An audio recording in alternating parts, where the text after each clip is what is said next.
ஏய் ஜீவா, என்னடாச்சு? தெரியலடா, திடீர்னு நம்ம வீட்டில் மட்டும் கரண்ட் போயிருச்சு. கரண்ட் பில் எதுவும் கட்டலையா? இல்லம்மா, அதெல்லாம் கட்டியாச்சுமா. ஜீவா கிட்ட கொடுத்து தான் கட்ட சொன்னேன். சரியா போச்சு போங்க. வேற ஆளே கிடைக்கலையா மாமா? அந்த காசு கரண்ட் ஆபீஸ்க்கு போயிருக்காது, இவன் வயித்துக்குள்ள தான் போயிருக்கும். மீனாட்சி, என்ன பேசிக்கிட்ட? ஏலே ஏ லோகு, என்னடா இந்த நேரத்துல கரண்ட் போயிருக்கு? தெரியலம்மா, அதான் கரண்ட் பில்லு கட்டியாச்சான்னு கேட்டுக்கிட்டு இருக்கோம். கரண்ட் பில்லுக்கு மனோ காசு கொடுத்து ஜீவாவை கட்ட சொல்லியிருக்கான். யாரு? இவன் கட்டியிருப்பானா? இவன் தான் வீட்டு லோனையே கட்டலையே. இவன்லாம் எங்க போய் கட்டியிருக்க போறான்?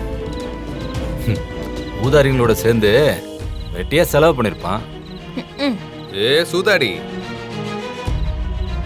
அத நீ சொல்றியா? எல்லாம் தெரிஞ்ச மாதிரி பேசாத, புரியுதா? ஏய் ஜீவா, நீ பில்ல கட்டினியா? ஏய் சத்தியமா நான் கட்டேன்டா.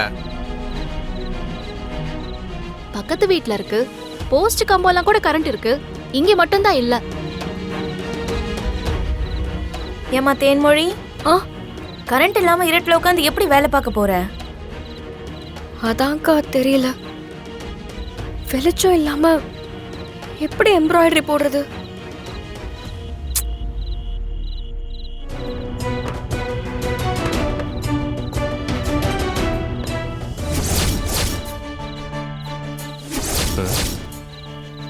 வயிறு அறந்திருக்கு. எப்படி?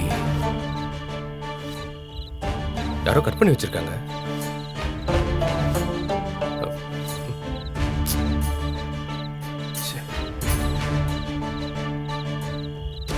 யாரா இருக்கும்?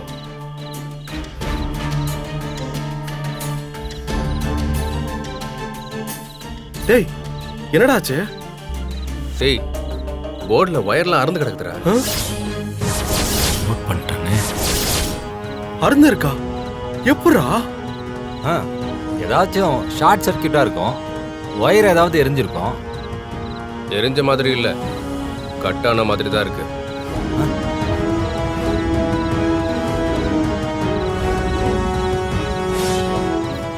டேய், இருட்டுல கண்ணு தெரியாம ஏதாவது பேசிட்டு இருக்க. முதல்ல அதை எப்படி சரி செய்யலான்னு யோசிங்க. பாவம் தேனோட வேலை வேற நிக்குது.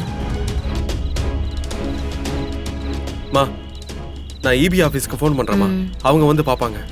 டேய், பகல்லே வர மாட்டாங்க, இந்த நேரத்துக்கு யாரா வருவாங்க? எல்லாரும் உன்னை மாதிரி வேலை பார்க்க மாட்டாங்கன்னு நினைக்காத. டேய் மனோ, நீ போனை போடுற. சரிடா.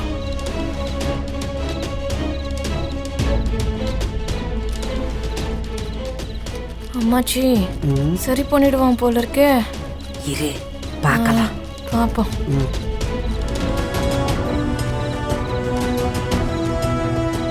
ஏமா, ஃபோன் டார்ச் வெளிச்சத்திலேயே எம்பிட்டு நேரம் தைக்க முடியும்? சார்ஜ் இறங்கிறாதா?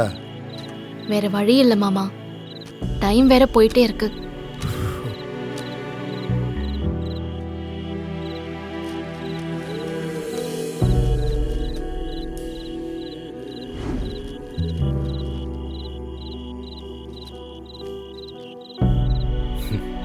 இந்த வெளிச்சத்தை வச்சு என்னத்த பண்ண முடியும்? எதுவுமே இல்லாம இருக்கிறதுக்கு இந்த வெளிச்சம் எவ்வளவோ பரவாயில்ல. வல்லவனுக்கு புல்லும் ஆயுதம்னு சொல்வாங்க. இந்த வீர வசனம்லாம் நல்லா தான் இருக்கு, இருட்டுல எல்லாத்தையும் தப்பு தப்பா தச்சு வைக்க போறீங்க பாருங்க. டேய், அவங்களே நம்பிக்கையா பேசுறாங்க, உனக்கு என்னைக்குமே பாசிட்டிவா பேச தெரியாதா? ஆமாப்பா, எங்களுக்கு அவ்வளவுதான்ப்பா தெரியும். நீங்களே உட்காந்து பாசிட்டிவா தைங்க, என்ன மாதிரி பண்ணி தொலைங்க.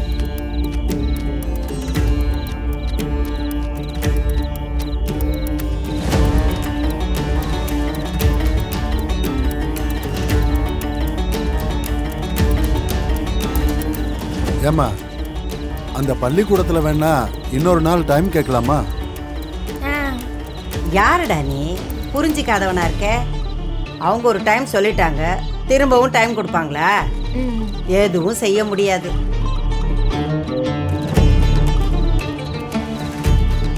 அத்தை, அதான் ஜீவா போயிருக்கான்ல, அவன் ஆளை கூட்டிட்டு வருவான்.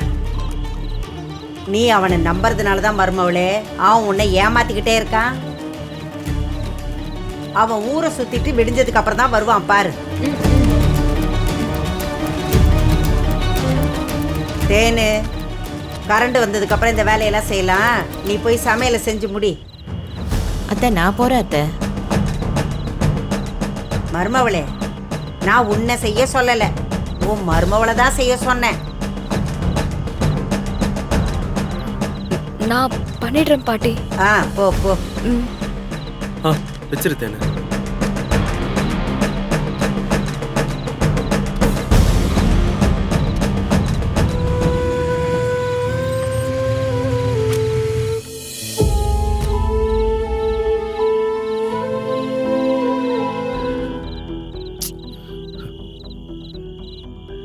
ஏமா என்னாச்சு கையில? மெழுகுவத்தி விழுந்து துணி எரிஞ்சிருச்சுடா. மீனாட்சி அதை கையால அணைக்க போய் கையெல்லாம் காயமாயிடுச்சுடா.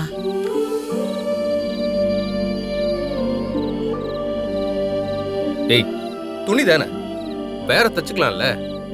எதுக்கு கையால் அணைக்க போன? நீ தைச்சுக்கலான்னு ஈஸியா சொல்லுவேன். கஷ்டப்பட்டு தைச்சது எங்களுக்கு தானே தெரியும்.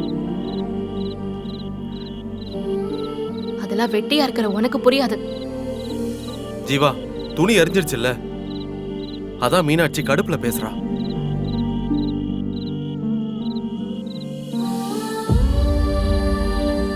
நிறைய துணி எரிஞ்சிருச்சா? 4-5 துணி எரிஞ்சிருச்சு. திரும்ப அதை தைக்க இன்னும் அதிகமா டைம் ஆகும். இப்பவே இருட்டுல ஒண்ணுமே கண்ணு தெரியல. இதுல எங்க இருந்து எம்ப்ராய்டரி போடுறது? ஊசி கூட கோர்க்க முடியாது. நாளைக்குள்ள எப்படி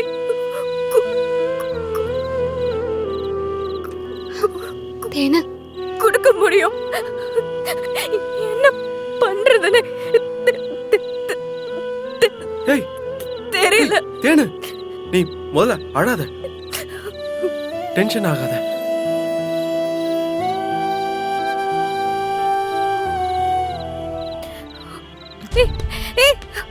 ஏய், மீனாட்சி, மீனாட்சி கையில காயமா இருக்கும்போது எதுக்குமா மறுபடியும்?